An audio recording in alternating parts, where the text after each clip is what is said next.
پنکو بیٹھ کر اپنی ماما کا انتظار کر رہا ہوتا ہے اور دسترخوان پر افطار کی تمام چیزیں موجود ہوتی ہیں۔ اگلے ہی دن عید تھی۔ یہ لو، میں تمہارے لیے نئے کپڑے اور وہی ٹوپی لایا ہوں، پہن لو۔ مالک، آپ پریشان مت ہوئیے، میں اور میرا بیٹا آپ کے بیٹے کے لیے دعا کریں گے تو انشاءاللہ وہ ٹھیک ہو جائے گا۔ صبح بخیر ماما، رمضان کا آخری عشرہ آپ کو بہت بہت مبارک ہو۔ صبح بخیر میرے بچے، رمضان کا آخری عشرہ تمہیں بھی بہت بہت مبارک ہو۔ ماما، عید میں سے چند دن ہی باقی رہ گئے ہیں، ہم بازار کب جائیں گے عید کی شاپنگ کے لیے؟ چلیں گے بیٹا، جلد ہی چلیں گے، جیسے ہی مجھے تنخواہ ملے گی ہم بازار جائیں گے۔ ٹھیک ہے ماما، آپ مجھے اس دفعہ عید پر کپڑے نہ لے کر دینا۔ کیوں بیٹا، عید پر تو سب لوگ نئے کپڑے پہنتے ہیں نا، تو تمہیں کیوں نہیں نئے کپڑے چاہیے؟ ماما، کپڑے میرے پاس ہیں، آپ مجھے بس نئی ٹوپی دلوا دیجیے گا، وہ ٹوپی جو قوال پہنتے ہیں۔ میرے سب دوستوں نے اس دفعہ عید کے لیے وہی ٹوپی لی ہے۔ ٹھیک ہے بیٹا، میں تمہیں نئی ٹوپی خرید دوں گی، اور ہاں، تمہیں ساتھ میں نئے کپڑے بھی لے دوں گی۔ مجھے پتا ہے تم کپڑوں کے لیے اس لیے منع کر رہے ہو کہ میرے پاس تمہارے کپڑوں کے لیے پیسے نہیں ہیں، لیکن بیٹا، مانا کہ تمہاری ماں غریب ہے، لیکن اتنی بھی غریب نہیں کہ تمہیں ایک نیا سوٹ نہ دلوا سکے۔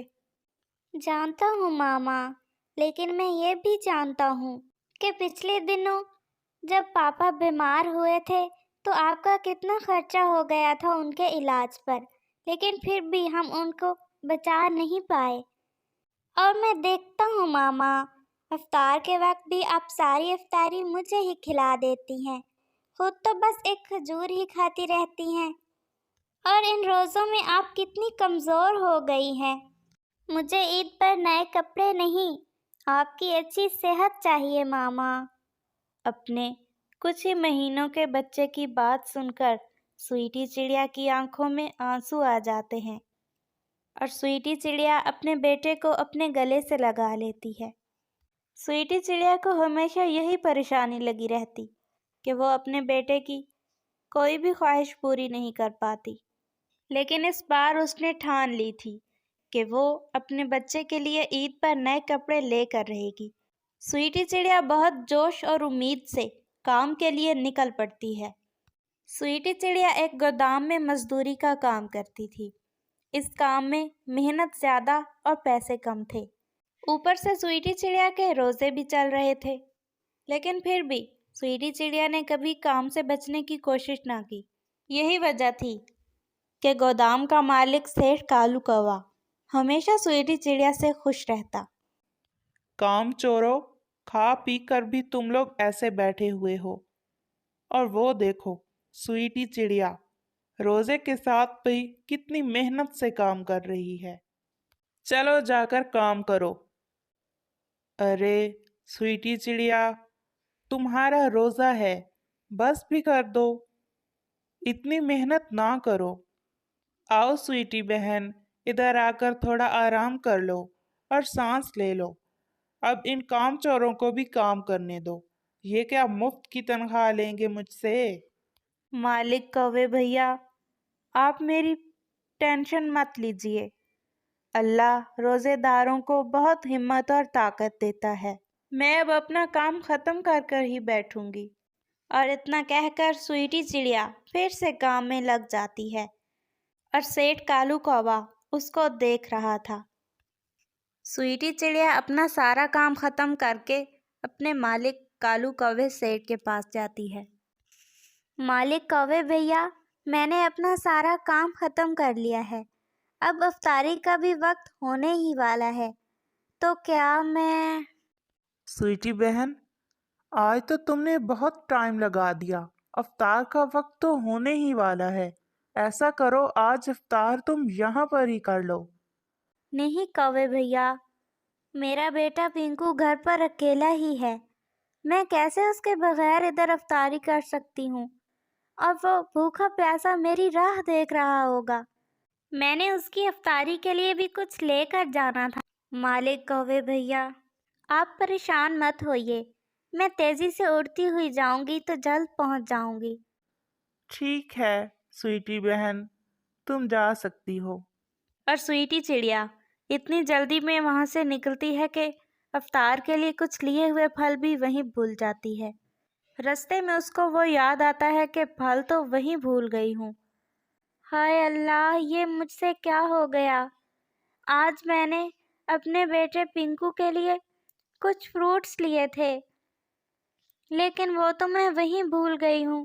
اب میں اس کے لیے افطاری میں کیا لے کر جاؤں گی؟ میرا بچہ صبح سے بھوکا پیاسا تھا، میرا انتظار کر رہا تھا کہ ماما کچھ کھانے کے لیے لائیں گی۔ اتنے میں اس کی نظر سامنے درختوں پر لگے امرودوں پر پڑتی ہے، اور امرود صرف 2 ہی تھے۔ وہ جلدی سے توڑ لیتی ہے اور اپنے گھر کی طرف چلی جاتی ہے۔ افطار بس ہونے ہی والی ہوتی ہے۔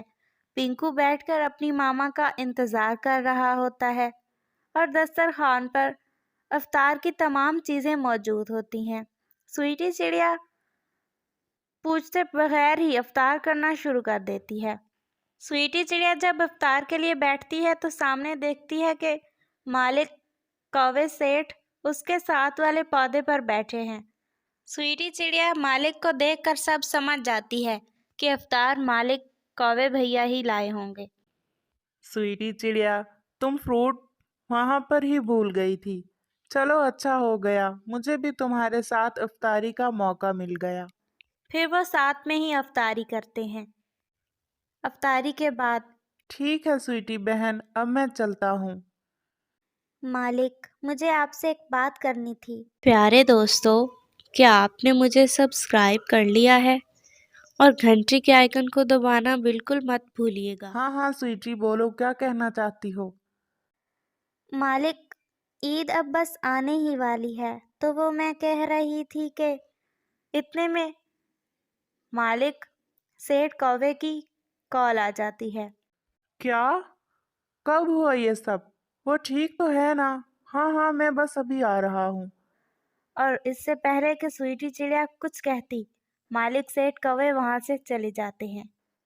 اگلے دن جب سویٹی چڑیا گودام میں جاتی ہے تو وہاں پر اسے پتہ چلتا ہے کہ مالک سیٹھ کوے کے بیٹے کا ایکسیڈنٹ ہو گیا ہے۔